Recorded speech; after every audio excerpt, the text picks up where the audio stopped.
Namhlanje emiseni besino Dr Zulu oyi-circuit manager la kwaSanti. Uzosipha nje inkulumo emfishane ukuthi ke mhlambe ke lo mkhuleko namhlanje as uDepartment of Basic Education usho ukuthini kubona. Siyabonga kakhulu. Umkhuleko usho lukhulu kuthina. Sinezinkinga eziningi esisebenza ngaphansi kwazo. So umkhuleko siyawudinga ngoba iwona osinikeza amandla ukuthi sikwazi ukuqhubeka sisebenze siye phambili. Nanokuthi ke ekufundiseni kwethu singafundisa sesiqede kodwa uma ungekho uNkulunkulu phakathi kwethu ngeke kuze kube impumelelo, ingakho umkhuleko siwudinga kakhulu.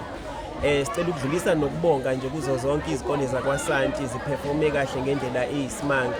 Isikole sithole esibe yi-lowest sithole 75.5%, esidlulile esikameni besibekwe iDepartment of Education oku-75%, but zonke ke ezinye sithole above 80%, and we appreciate that.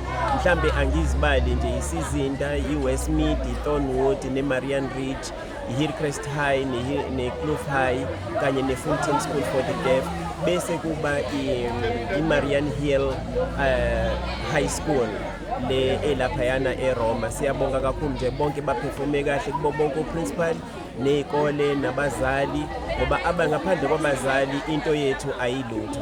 So siyabonga kakhulu kubazali nasemphakathini nakubo bonke. Siyacela ukuthi nibambisane nathi kuzo zonke inkinga esibanazo esikoleni, yinini nizokwazi ukuthi nisilekelele. Siyabonga.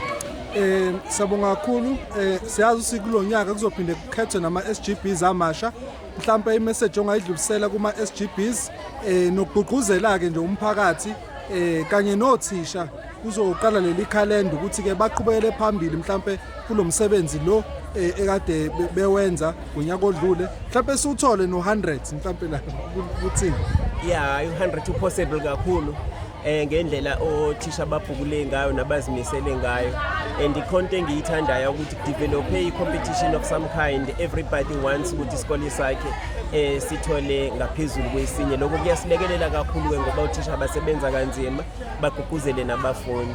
Ngiyithanda kakhulu le ama governing bodies, siyagqugquzela kuma governing bodies ukuthi kuhlelwe indlela yokukhetha ama governing bodies, and wonke umuntu ozongenela ukhetho lama governing bodies kube umuntu ozimisele ngekusasa lesikole. Akukho lutho okugainwa esikoleni, kepha nje ukuthi sizolekelela isikole ukuthi asisebenze ngendlela.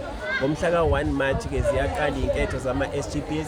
Siyacela ukuthi abantu beze babhalise ukuze bakwazi ukungena kwi-role yokuthi bakwazi ukuthi bakhethwe noma bakhethe. Abantu ke abeze ngenhloso ezinhle ezikoleni, sikwazi ukuthi silekelelane ngakho konke esiyokwenza esikoleni.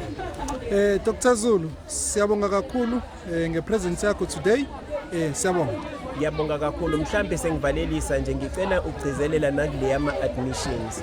Siyacela ukuthi umphakathi awuqonde ukuthi ama admissions avulwa ngoApril ngonyaka owandulela la ingane isuke izofunda khona.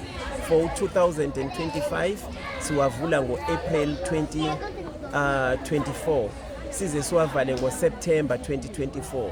Siyanicela ke bazali kungathi makuvula izikole kube kuyimani yofuna isikole somntwana. Sifuneni ngonyaka owandulelayo, sikhuthazaneni nje sitshenaneni sonke ukuthi masihambeni sinezikoleni siyobhalisa, sibhalisela abantwana ngonyaka owandulela lo nyaka okusuke ingane izofunda ngawo.